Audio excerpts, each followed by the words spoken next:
Congratulations.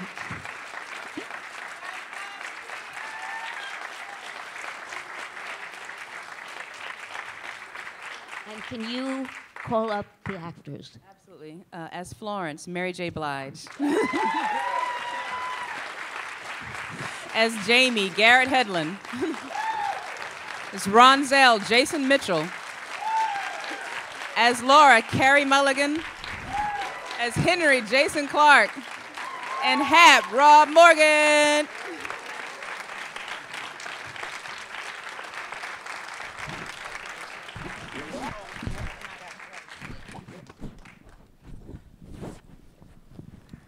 Okay. And Jonathan Banks isn't here, but he was Pappy, and he's amazing. And he loves you all. I just have one or two questions because I know all these people have a lot of questions. How long ago did you start working on this project or read the novel? Yeah, so this project came to me in 2015. It was a script by Virgil Williams, who wrote the first draft of this, and Cassian Elways was the producer who brought it to me. And then I knew that Mac Rowe, Charles King were involved, so that prompted me to go back and read the novel by Hilary Jordan. And the thing that struck me most were the interior monologues, and I think that the things that people say to themselves are sometimes more interesting than the things they say to other people. And so that was the reason I wanted to get involved, the multiplicity of voices and the different points of view. So. And did you know going in that it was going to be really an epic movie? Well, I mean, I feel like this film, like when you look at this ensemble cast, this could have been a movie just about two brothers. You could have gotten 2 hours out of that. Or this could have been a movie just about a marriage. We could have gotten 2 hours out of that. Or this could have been a movie just about two soldiers returning from war. Or this could have been a movie just about this family trying to better themselves. So this story is about all those things. So I think, you know, in the relationships and in the characters and the faces, like I saw the scope there, and that's what I'm most interested in as an artist. And were you thinking about classical melodrama? Because this film seems to me to revive classical melodrama for the present day in its relationship to racism and sexism and the family. It depends on if you define melodrama as a pejorative. No, not at all. Okay. Yeah, no, so I just saw it as like good American cinema. I wanted this to be an old-fashioned film. I wanted this to be a film like, you know, they don't make anymore. I wanted to break out of like the 90-minute artificial construct and just really like let the voices ring out, like let the story live, develop each character completely, and get the audience invested in each character so the plot kind of becomes secondary, so yeah. Okay, let's have some questions out here. There's a mic going around, so wait for it. Right down in the middle here. Hi, that was amazing. Just wondering if each of the actors could go through and talk about how you got involved in the project and what drew you to your characters. Is it for a particular actor or you want all of them? Okay. Okay, well, I was approached by Miss Dee Rees through my agency with the script, and I was already a huge fan of Dee Rees and her work.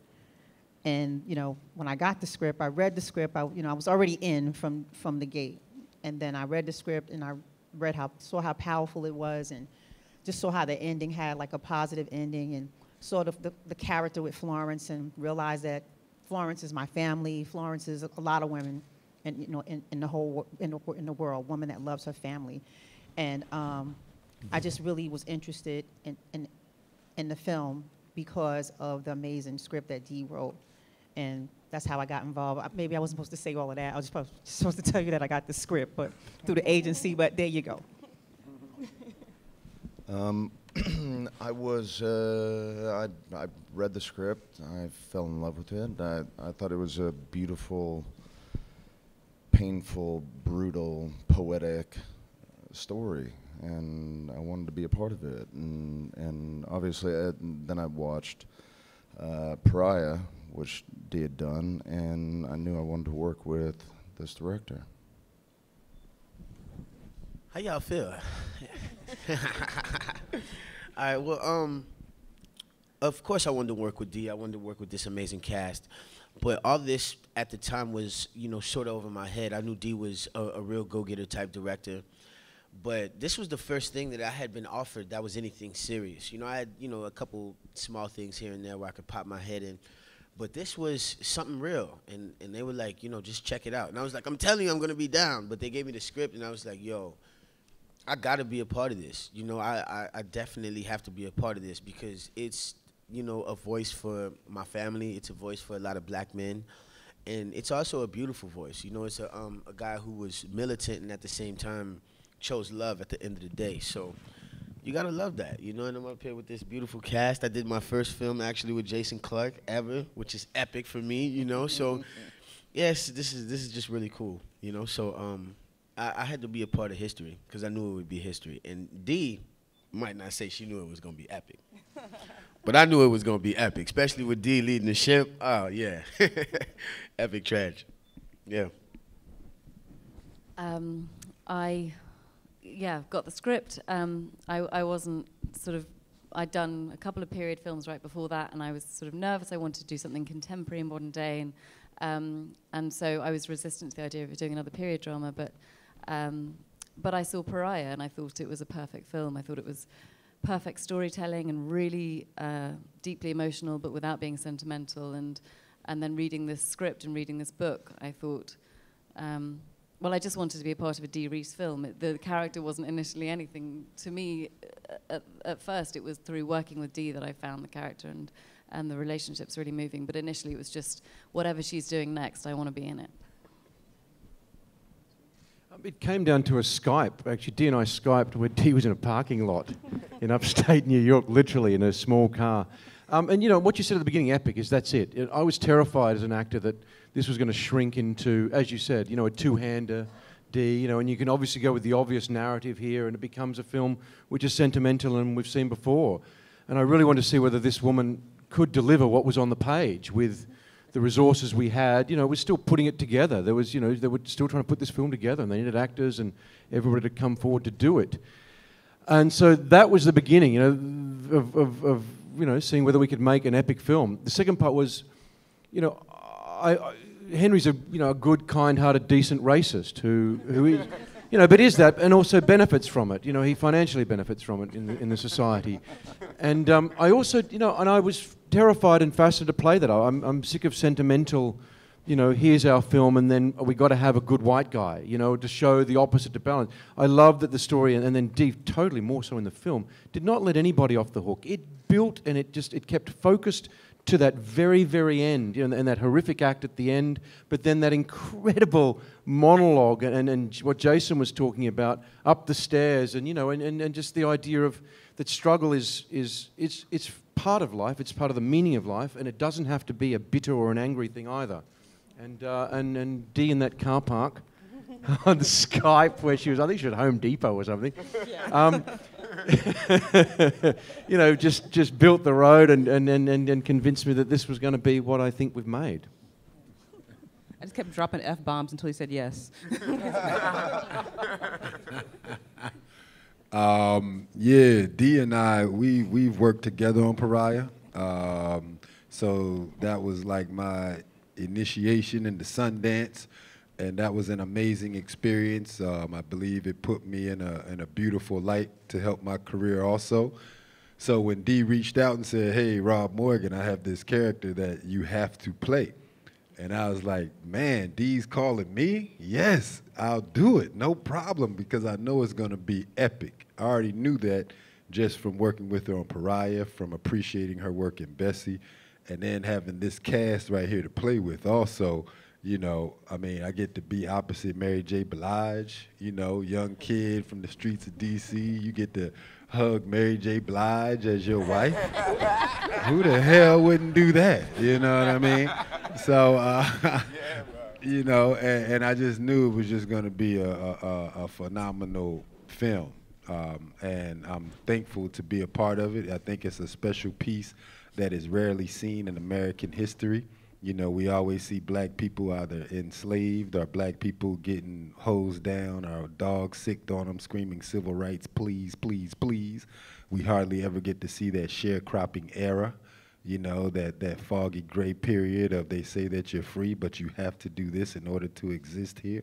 And we still have this thing called Jim Crow laws. And then when I read the script and then read the manuscript novel by Hillary Jordan, Mudbound, I just said, man, I gotta be a part of this. You know, this is history. Thank you. And how long did you work with all these people as an ensemble?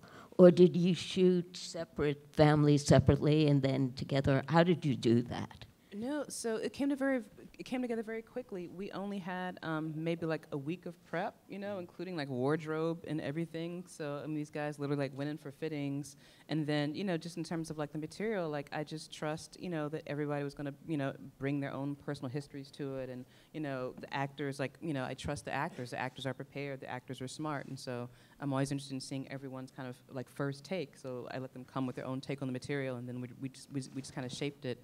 And so I would say, just by way of prep, I just do like these relationship workshops where I try to do like one-on-one pairings where it's their actors working together and just getting to the core. So for example, with Mary and Carey, who played Florence and Laura, I saw the core of that relationship being power. And so I just had them just square off and do a repetition back and forth. You have the power, no, you have the power, and just keep giving that back to each other. So now that they've got that core, they've like seen each other and allowed each other to be seen. And then with the guys, with Garrett Hedlund as Jamie, Jason as Henry, and Jonathan Banks as Pappy, just put them together in my office in like a father-son mosh pit, and just kind of, you know, let them tell their father that they love him and try to get him to say that he loves them, and, you know, to try to build this kind of shared history together. And then with Hap and Florence, same thing, like invited them to kind of like build an imagined romantic history so they could just like see and be seen, and, you know, just hold eye contact for 60 seconds. You know, I'm not interested in like beating the words to death. I trust they're gonna come like having that. And yeah, I just like to work that way. And like with Rob and Jason, actually, we did like a really uncomfortable exercise where I want to go straight to the edge of it. And so I had them, you know, for me, nigger had to be a noun. It had to flow like cow, truck, dog, pig, sky, nigger, water, tree. It couldn't be a hiccup. It couldn't be a hitch. It had to be matter of fact. It had to be everyday. It couldn't be like made a point of every single time it was said. And so for them, I had them to square off and repeat back to each other, "You're a good nigger, thank you, sir. You're a good nigger, thank you, sir," over and over again. And you could see like Jason hating to say it and Rob hating to hear it, and like I thought they were gonna come to blows at one point. But, you know, it was just like, you know, we had to go straight to the discomfort so that in the script it's matter of fact, it's moving at the speed of life, and it's not like, you know, a sentimental polemic, you know, it's not this like presentational, you know, picture of the era. You know, I really wanted to get behind the mythology of the greatest generation, and, you know, and just really kind of understand what these people's lives were like. So, yeah. Can I just add to that quickly? I think it was super important with with the crew, the people that Dee surrounded herself with, Rachel, you know, with Mary, Jace, and Rob. Rob Morgan in particular, because he'd worked with Dee before, laid it down straight up. This was some serious material. We had very little time to get into it. And it was the commitment, I think you hear it from these guys when they relate it, that really dragged us into this world. This is, you know, this is for real, and you guys better get in here and get this done and do it right, and do it at, you know, at 100 mile an hour the best you can. And the intelligence of Dee in pulling it all off. But I just want to say that, you know, it really was, as you said, the exercise you did and the commitment from the people that you brought to it ensured that everybody had to come in and really commit to it. Right here, in the middle? Yeah. Teamwork make the dream work, baby. Dee, the film looks incredible, and I'd be curious to hear why you felt that Rachel Morrison was the right choice as your director of photography, and what you kind of consider her aesthetic and style, and how you guys collaborated and worked together to create the look of the film. Yeah, so Rachel was amazing, and I wanted her because I'd seen her work in Fruitvale Station and Dope, and actually I'd worked with like Lena Model and Bessie, and he had just worked with her on Confirmation, so he's like, oh, you gotta work with Rachel, she's amazing. And so I wanted to work with her because I wanted like this feeling of realism, and Rachel was very thoughtful in the photography of the film. She came with a bunch of WPA references, and, you know, like my references were like Robert Frank, even like Mary Frank, his wife, who works in sculpture. And so we really wanted like the palette of the film to really fit the period, and I knew that she would be great at that. And she was able to get these old Panavision C-series lenses, so we put this old glass on a digital medium, which then makes it feel, of the time. And, just the palette's like really kind of desaturated. And, even like between the houses, like with the McCallan family, the idea was that it felt a little cooler, even though they have more, it's less cozy. And with the Jackson family, it's tone on tone on tone, so it's brown on orange, so it's like the same palette, so it feels warmer, it feels more loving, even though they have less. Their home is more together in a way. So those are the kind of things that we worked with, and she was able, like, we shot an actual sharecroppers cabin. So David Bamba, our production designer, convinced the landowner to let us move his cabins back off the road, because otherwise we were right against the road and the levee. And so we moved these cabins out into a field. So the upshot of that is we're working in actual sharecroppers cabins with very little space. And so, Rachel had to get holes in the ceiling just to get light into the place. It was really hard to, like, light. And then, like, just like the contrast between, like, inside and outside, we let just kind of, like, fall off sometimes. So she was a great collaborator in that regard and just really made this, like, not feel like history, but feel present, but it felt like this living kind of photographic, national memory in a way. And so working with her was great. And like I said, like on the quick schedule, like I needed a DP who could light fast and could go straight to realism. And, our camera language is really subjective, because with each person we wanted to, like, really be in their world. So when we're with Henry, we see the field as Henry sees it. We see opportunity, we see commerce. When we're with Hap, we see the field as Hap sees it. We see drudgery, we see futility.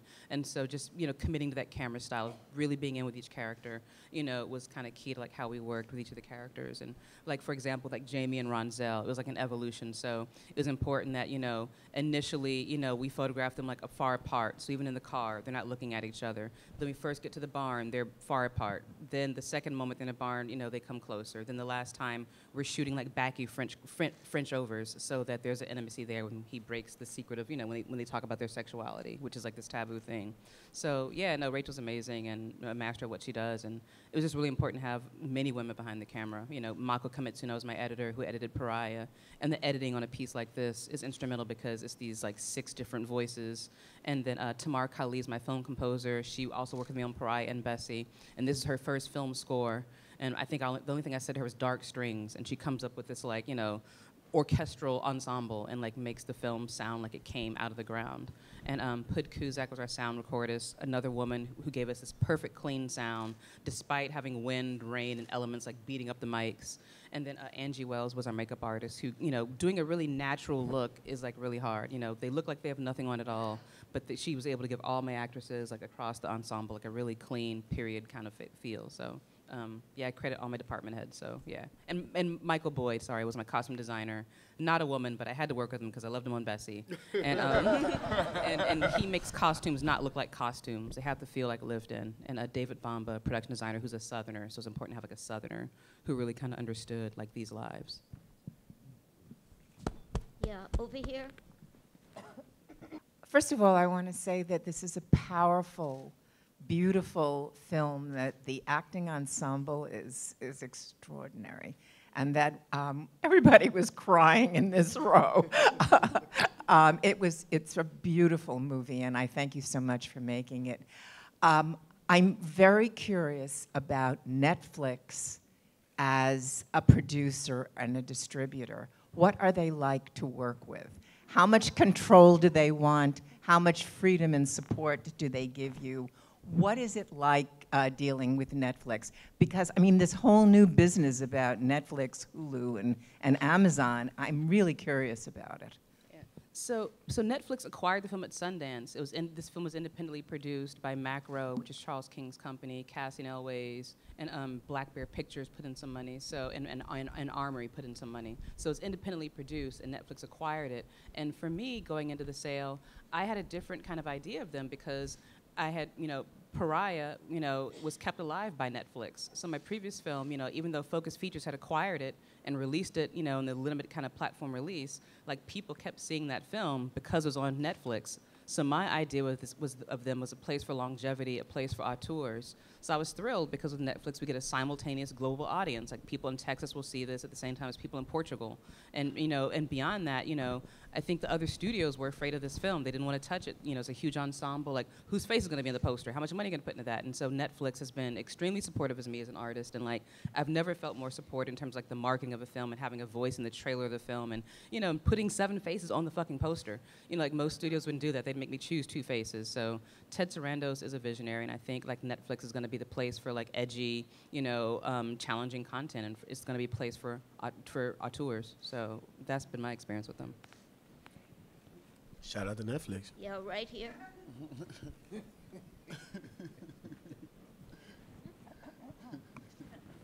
The film premiered at Sundance, which was obviously right before the Trump administration began. It's only taken on more resonance as we've seen what happened over the course of this year. Coming out as it is now, how do you hope it speaks to the current climate? What do you hope people take away from the film?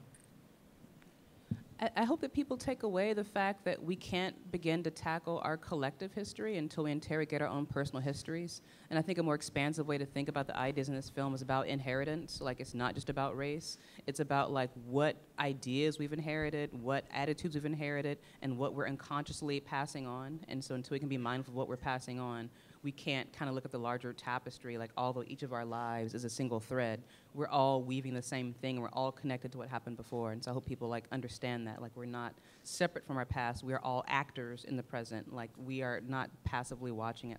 We're all actors in what we're creating, so.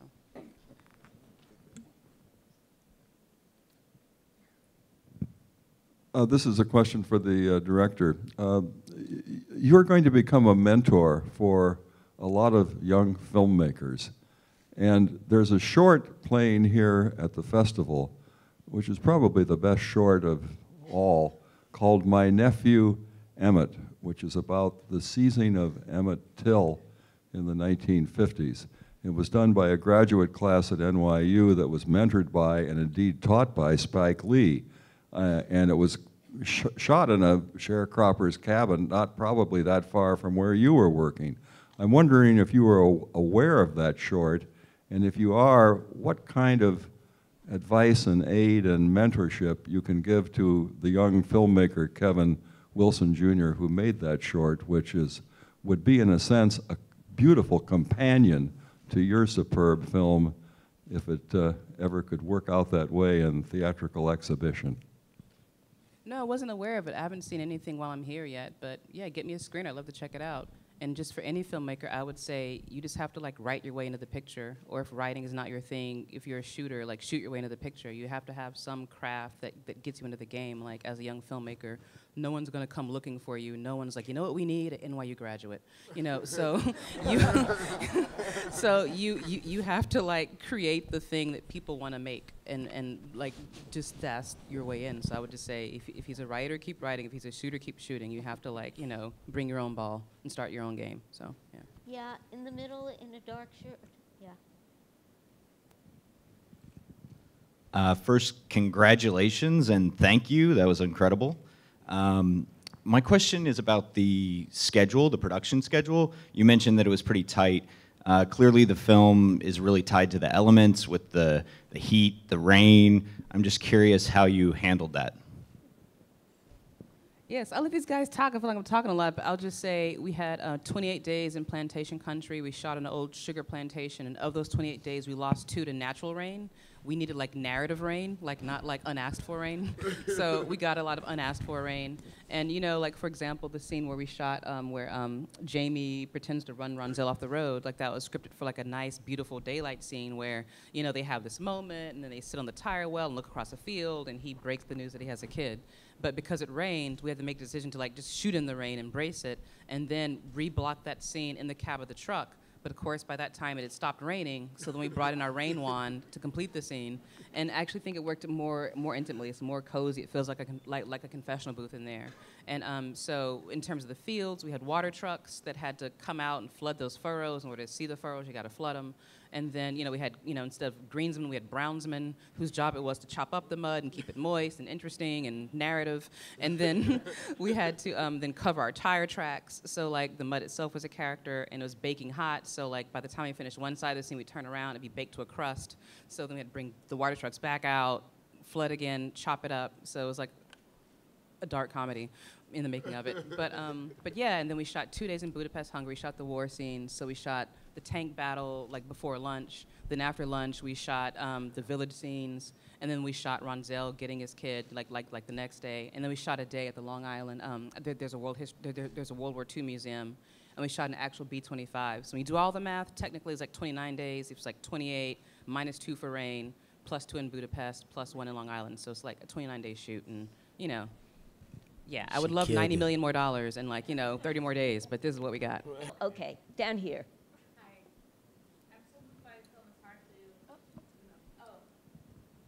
Hello, I'm so moved by the film, it's hard to formulate a strong question, but I'd like to ask more about the adaptation process from the book to the script, because a number of you said that you had also read the book, and then once you had the script and started shooting, was there any, were you, word for word to the screenplay and so forth?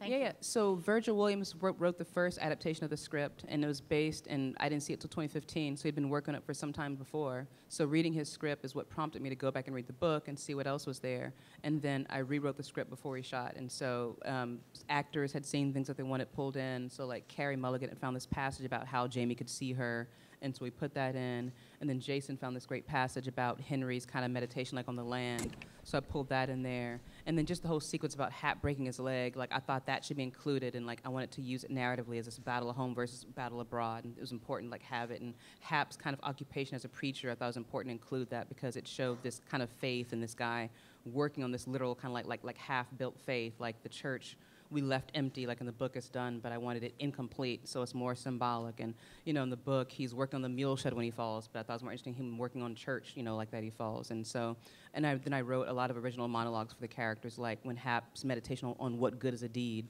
I wrote that to do the play on word between deed and deeds, and the fact that no matter how much he's invested in this land, he'll never be vested. And then, like, when Florence is going to care for Laura's children, I wrote the meditation, I Remember My Mother Blue, because it's important to hear that cognitive dissonance of her doing the very things she said she would never do. And then like Ronzel's leaving for war, I wrote that scene because it's important to establish Ronzel not just as a son of Hap and Florence, but as a son of the community. And this is why he's missed so much. And then this is why Hap clings to him when he comes back. And then just lots of detailed moments, like with Hap and Florence slow dancing. I needed to establish this couple as a loving, sexual couple who talk about other things than white people. And like with like Florence and Ronzel, like I wrote the candy bar scene to establish that they have a special connection, and it's character revealing because we know, then we see that Florence is like this kind of self-sacrificing person who will only eat one square or who wants to share it. And so I just really wanted to give dimension to the Jackson family. Like, they didn't just come with the house. It's not just about, the circumstances of their existence, that they have agency, they have ideas about who they are. And so that's then what we shot, so, yeah. I have a question for the two mothers in the film. And that is, there's such an incredible balance in this film. It would have been so easy to show, well, these mothers are the reasons these two families survive. And they are. But you as characters never do that. You never know that. And I thought that was very interesting layers in the performances. And so I wanted to know if you could talk a little bit about how you found that balance, either of you, both of you.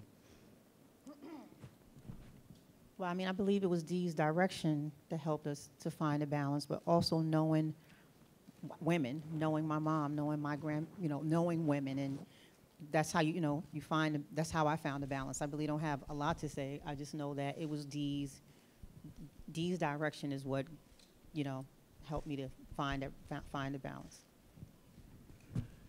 Yeah, it was the first job I did since it was the first time I played a mum and actually was a mum, so that was interesting. I'd played mothers before without having children. When we filmed, I had an 8-month-old, so it was the first time I felt like, that was a change. I found the relationship between these two characters so profoundly moving, and that really was from day one in rehearsals with Dee, when she had Mary and I confront each other. And first of all, just to say, just working with Mary was really extraordinary. She's just unbelievably open and honest and vulnerable, and so I found that connection really quickly. So that was just a pleasure to work with. But I think that was one of the most powerful things, was that bond of motherhood, that, you know, everything in society telling you to despise each other or to fear each other, and actually just your common experience of motherhood just being so binding you can't deny it. And so yeah, it was a relationship I'd never played before in a film. You know, there was a sisterhood to it that was really powerful. We have time for two others, maybe one in the middle right there.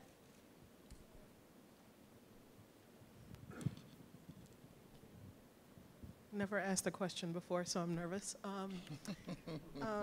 The parallels was what spoke to me most between the mothers and also the male characters as well. And I know that you had gone through some exercises between the two characters to try to encourage that parallel. But I wanted to say, outside of the exercises between the actors, how else were you able to illustrate those parallels? Because I think it's important to illustrate that, especially in today's climate. So.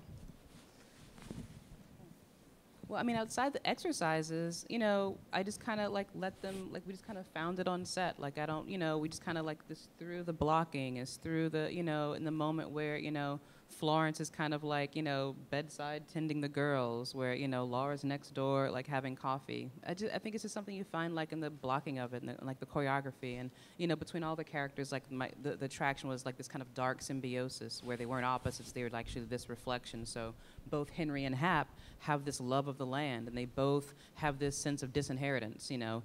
Henry, because he thinks Pappy has sold away the land he's supposed to have, so he clings onto this.